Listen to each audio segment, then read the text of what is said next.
And so the Gala do finally catch up with Dumuzi. They send him to the underworld. Now, when Innanna first sees Dumuzi, she points her finger at him, and it says, Innanna fastened on Dumuzi the eye of death. She spoke against him the word of wrath. She uttered against him the cry of guilt. Take him, take Dumuzi away. Now I want to point this out because it shows the power of words. And way back when Innanna first gets into the underworld, it also shows the power of the word. And going back, the Innanna, the judges of the underworld, surround Innanna and pass judgment on her. Then Ereshkigal fastened on Innanna the eye of death. She spoke against her the word of wrath. She uttered against her the cry of guilt. She struck her. And it is at that point that Innanna turns into a corpse. This shows the power of the spoken word because she basically kills her by speaking the word of guilt and the word of wrath. And this again shows the importance of words as we saw in Egypt, wherein that the Egyptians didn't consider a word an abstract concept for a material thing. The word phone employed or embodied the essence of the phone itself and was the phone, and the word was not separate from the phone itself. We see this in other myths. We see this in Christianity, where Jesus is the Logos, the Word become flesh. But this instance where Innanna utters the cry of wrath and the word of guilt against Dumuzi is also important because it shows her new status. She does what Ereshkigal does. She's learned something.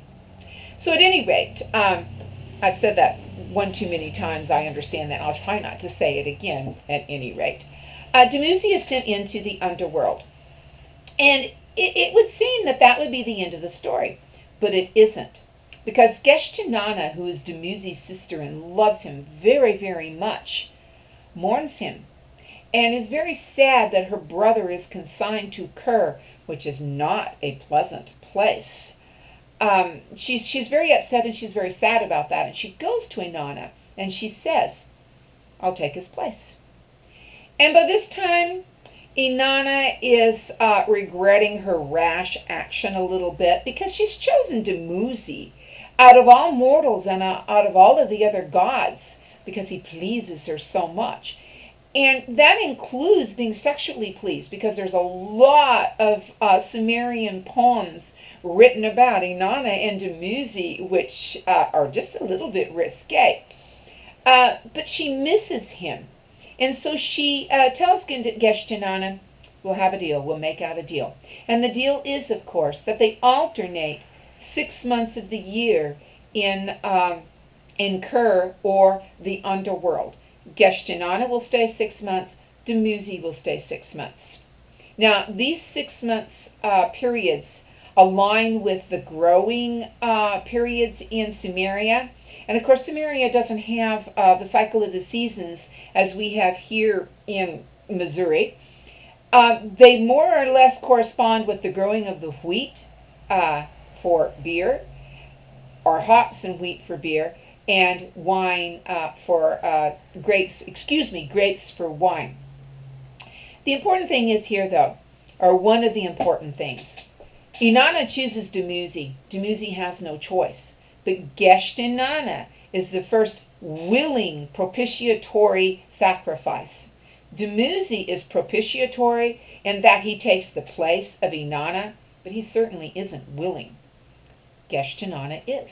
And we will see this later in the early myths of Persephone, who goes into the underworld to soothe the souls of the dead. And of course it reaches an epic culmination in the death of Jesus, who dies in order to save those people who are willing to believe in him. But it begins with Geshtinana. Dumuzi, for his efforts, he becomes a demigod. And so, he spends 6 months of the year in Kir, 6 months with the queen of all. Dumuzi and Innanna have their counterparts in Babylon and Phoenicia. In Babylon, they are Ishtar and Tammuz, and I had you read that little poem.